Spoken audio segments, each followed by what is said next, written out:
সুবহান।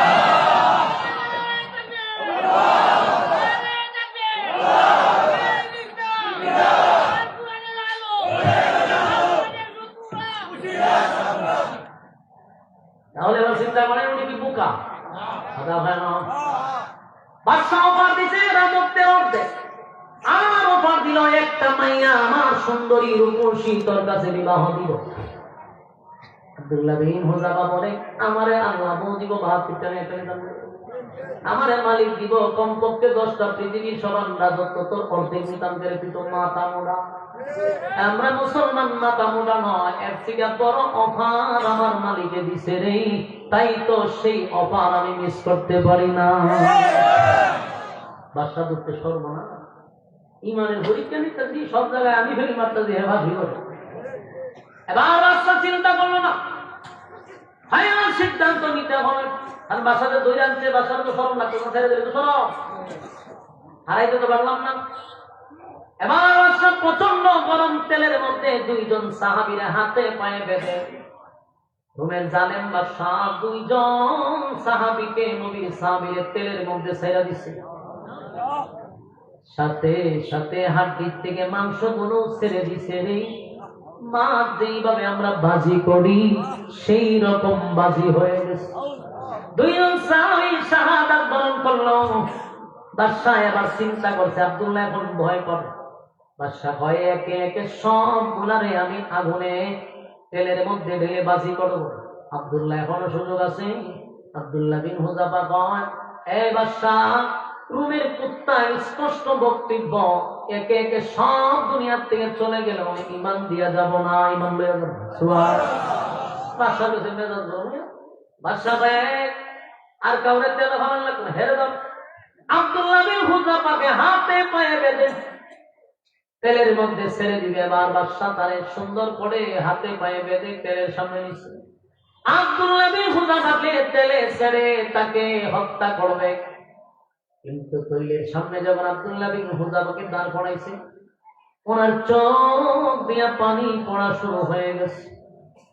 চোখের পানি যখন পড়া শুরু হয়েছে, আব্দুল্লাহ বিন হুযাফা কান্না দেখা বাদশা কয়, ঘটনা কি? দৌড়াইয়া আব্দুল্লাহ বিন হুযাফার কাছে গিয়া কয়, এই আব্দুল্লাহ বিন হুযাফা, কান্নার কোনো প্রয়োজন নাই, বুঝতে পারছি তোমার মৃত্যুর ভয় ঢুকে গেছে, কাপুরুষের মতো কাঁদতেছ, এখনো অফার ঠিক থাকবে, শুধু ঈমানটা ছেড়ে দাও। এবার আব্দুল্লাহ বিন হুযাফা কয়, এই রুমের বাদশা, স্পষ্ট বক্তব্য, মুসলমানরা মৃত্যুর ভয়ে কোনোদিন কান্দে না। জোরে কোন সুবহানাল্লাহ।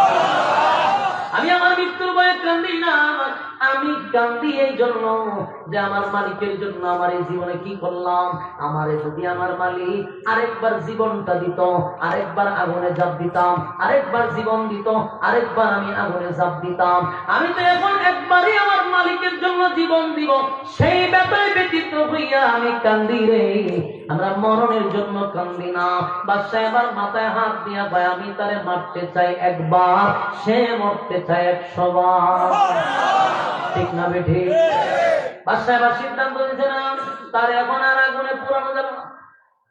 বাদশা চিন্তা করলো, তারে যদি আমি এখন আগুনে ফালাইয়া পোড়াইয়া দেই, সে জিতে যাবে, আমি হেরে যাব, আমি হারতে চাই না।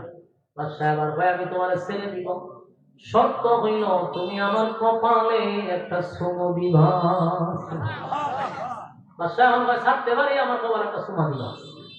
আমরা যদি এমন অফার শুনতাম যে মরণের কাছে ফাঁসির কাছে নিয়ে যেরকম বলতে বলে আপনারা ফাঁসির থেকে বাঁচাই দিব, একটা চুমা দিতে, আমরা কিতা বলে বলে ভাই তাড়াতাড়ি হতো, কোন জায়গায় চুমা দেওয়া লাগবে, আ জায়গায় হোক আর বে জায়গায় চুমা দেয়, ঠিক না? ঠিক। কিন্তু নবীর সাহাবী বলেন না, চুমা আমি করে দিব, কন্ডিশন আছে। উনি নিজে আবার কন্ডিশন দিছে, আমি চুমা দিতে পারি, আমারে তুই তেলের কাছ থেকে শোনাইয়া জীবন ভিক্ষা দিবি, এই জন্য আমি চুমা দিব না। আমি চুমা দিতে পারি, 61টা হলো আমার নবীর যত সাহাবী লকাবে আছে সব গুলারে যদি ছেড়ে দে, সেই মর্মে আমি চুমা দিব। আমার যুবক ভাইরা লম্বা ঘটনা, আমি শুধু আপনাদেরকে শুরুতেই বলছিলাম আলোচ্য বিষয় ঈমান। আমরা এখান থেকে বুঝতে পারলাম সাহাবীরা এমনি এমনি দুনিয়াতে জান্নাতের সার্টিফিকেট পায় নাই, কারণ তারা ঈমানের পরীক্ষায় ফার্স্ট ডিভিশনে পাস করছে।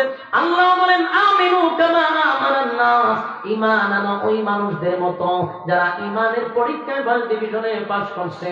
আমার যুবক ভাইরা, ঈমান টিকায় রাখার জন্য যদি আমরা জীবন দিতে হয়, জীবন দিব কারা কারা? দুইটা হাত তুলে দেখায়া দেই, লিল্লাহে তাকবীর, লিল্লাহে তাকবীর।